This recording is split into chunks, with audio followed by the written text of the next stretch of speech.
Europa, lo sabemos, vive un momento de rearme que no veíamos probablemente desde la época de la Guerra Fría. La invasión rusa de Ucrania ha sacudido certezas estratégicas del continente, ha obligado a mirar además de frente una realidad incómoda, que habíamos subcontratado este ámbito a Estados Unidos, y en los últimos tiempos hemos visto que se intentan acelerar capacidades, inversiones, programas conjuntos, pero también podemos detectar debilidades estructurales e incluso de procedimiento. Queremos saber qué ha cambiado realmente, en qué punto estamos. Para eso nadie mejor que Carlos Martí Sempere, que es analista de defensa, doctor en seguridad internacional, profesor en diversos másteres de defensa. Carlos, bienvenido, buenas tardes. Buenas tardes. Y además autor del documento de trabajo del Instituto Español de Analistas que reza la transformación de la industria de defensa, de la guerra del Golfo al conflicto de Ucrania. Echándole un vistazo, pues se leen cuestiones interesantes como que Europa invierte poco en defensa, en particular en adquisiciones, pero especialmente poco en I+D. Y mi pregunta sería así, como para situar un poco el debate, o vamos a la reflexión. ¿Esto nos va a dejar siempre a los europeos dependiendo para lo más avanzado de proveedores externos? El único proveedor externo que nos puede hacer un poco del que dependemos realmente es de los Estados Unidos. Realmente Europa no está en capacidades militares ni en tecnologías demasiado atrasada, pero sí que es cierto que Estados Unidos nos lleva una ventaja muy considerable. Los europeos, prácticamente desde que acabó la Segunda Guerra Mundial, hemos invertido poco en defensa. Teníamos el paraguas norteamericano que nos ha cubierto durante muchísimos años, y los europeos hemos dado prioridad a otras necesidades más perentorias, desde sanidad, justicia, educación, otros aspectos, siempre con la plena confianza del paraguas norteamericano, no solo en capacidades convencionales, sino también en armas nucleares, con lo cual pues nos daba una protección enorme. Todo este panorama se ha ido con el tiempo deteriorando, sobre todo en los últimos años, porque yo creo que hasta incluso en la administración Biden todavía las relaciones eran bastante buenas, pero con la reentrada de Donald Trump, pues las cosas parecen más difíciles. Trump quiere alejarse un poco de Europa. El centro político o el centro clave del mundo se ha desplazado al sureste asiático. Estados Unidos protege a Europa, pero tiene otros intereses más perentorios, y Estados Unidos lo que quiere, que es una reclamación desde hace muchísimos años, es que los europeos nos preocupemos un poco más de nuestra defensa. Hay factores entonces que han convertido esa reindustrialización de la defensa europea en una prioridad política, económica, especialmente desde la guerra de Ucrania, ¿no? Sí, realmente, bueno, yo creo que el desplazamiento hacia el sureste asiático es un fenómeno de hace ya más años, de ahora 10 años, pero también es cierto que desde que la Federación Rusa invade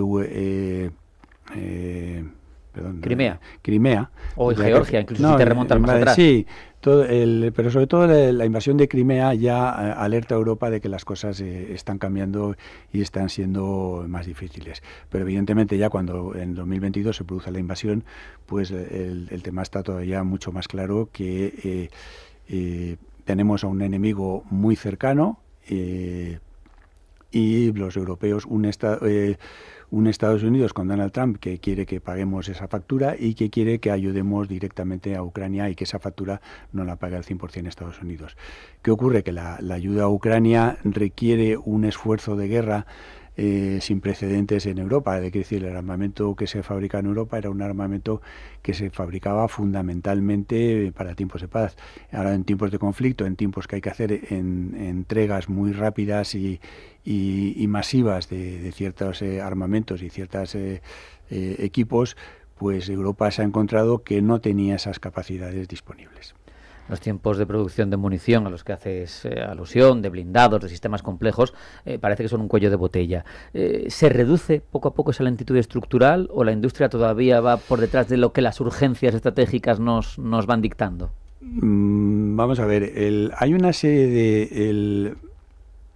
La producción de armamento es un tema muy complejo, que lleva mucho tiempo. La madurez de algunas tecnologías y algunos sistemas puede llevar décadas, 10, 20 años o 30 años, puede ser en muchos sistemas de armas relativamente frecuentes. La producción masiva de armamento lleva también mucho tiempo. Si tú tienes unas factorías que producen unas determinadas cantidades, acopiar materiales, abrir nuevas líneas de producción, traer expertos y todo eso, eso es costoso, lleva tiempo, no se improvisa. ¿Qué está ocurriendo? Pues evidentemente desde 2022 ahora pues hay ciertos armamentos que Europa ya está produciendo a bastante gran escala y que están ayudando a suplir las necesidades de materiales de Ucrania, pero hay otros desarrollos más complejos que son más a largo plazo que está costando bastante más. El plan Rearme Europa para 2030 ya marca fechas para tener ya desarrollos bastante más adelantados, pero el recuperar ese retraso a los europeos nos va a costar todavía más años. Yo creo que 2030 es una fecha en la que probablemente consigamos márgenes ya altos, pero todavía queda tiempo para que los europeos tengamos todas las capacidades militares que con la actual situación geoestratégica o geopolítica pues va a tener que vamos a tener que los europeos mantener o sostener. En esa inercia fabril nos saca ventaja, por ejemplo, el enemigo que tenemos a las puertas, ¿no? Rusia, si tiene algo, es una maquinaria de guerra un poco en marcha. Veo que estás en contra de lo que estoy asegurando. En absoluto. A ver, la Unión Soviética está teniendo problemas. La Unión Soviética, corrijo, la Federación Rusa, que antiguamente era la Unión Soviética. La Federación Rusa, las capacidades militares de la Federación Rusa son limitadas. En Rusia tiene unos problemas enormes de introducir nuevas tecnologías en sus desarrollos de armamento. La producción de armamento que está produciendo Rusia está produciendo muchas bajas. La reposición de materiales está siendo especialmente complicada. Al punto de que muchos sistemas simplemente se retiran del campo de batalla, se les hacen 4 arreglos y se les vuelve a enviar al campo de batalla.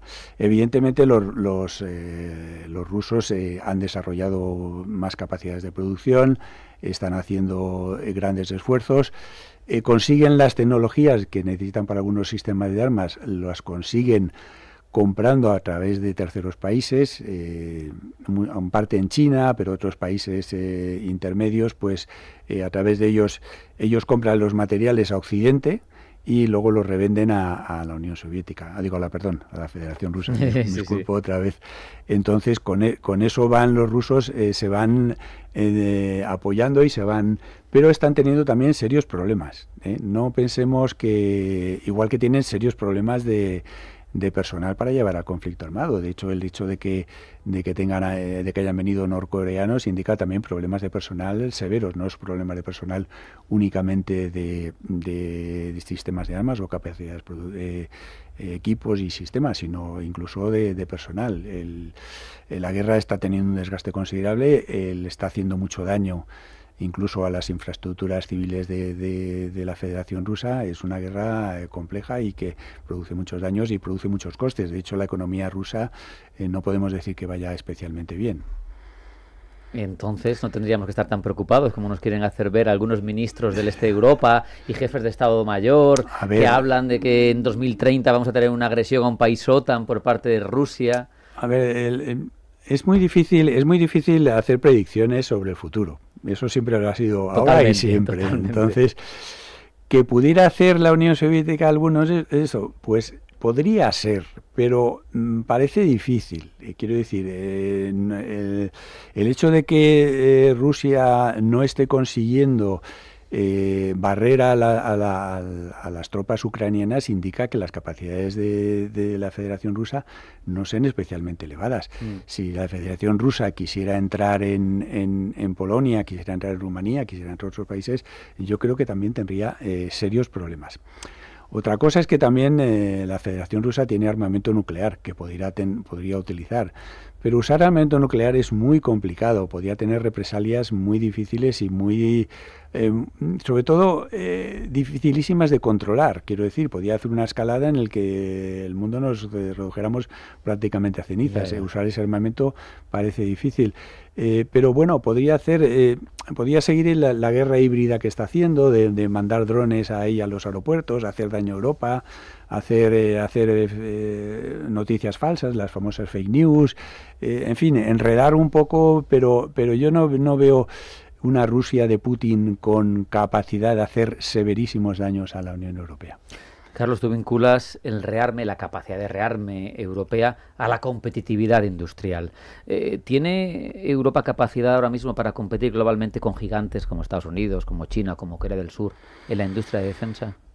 Bueno, eso es complicado. Yo creo que Europa realmente... Primero, Estados Unidos invierte muchísimo más que Europa, invierte, no sé si es el doble o el triple de lo que invertimos los europeos. Evidentemente, cuanto más gastas, pues armamento de más calidad tienes. Europeo invertimos mucho, invertimos bien. Los chinos ya nos están igualando, quiero decir que tenemos ya un serio competidor con China. Tarde o temprano eso va a ir pesando con el tiempo.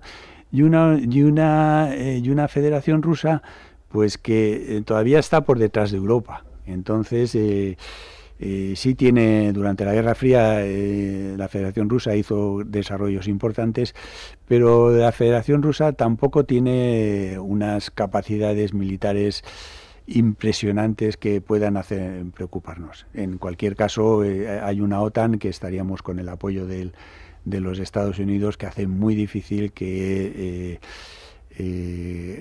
la Rusia de Putin intentara hacer algo en Europa, porque se encontraría una respuesta necesariamente, llamando al artículo 5 del tratado, tendríamos el apoyo de Estados Unidos.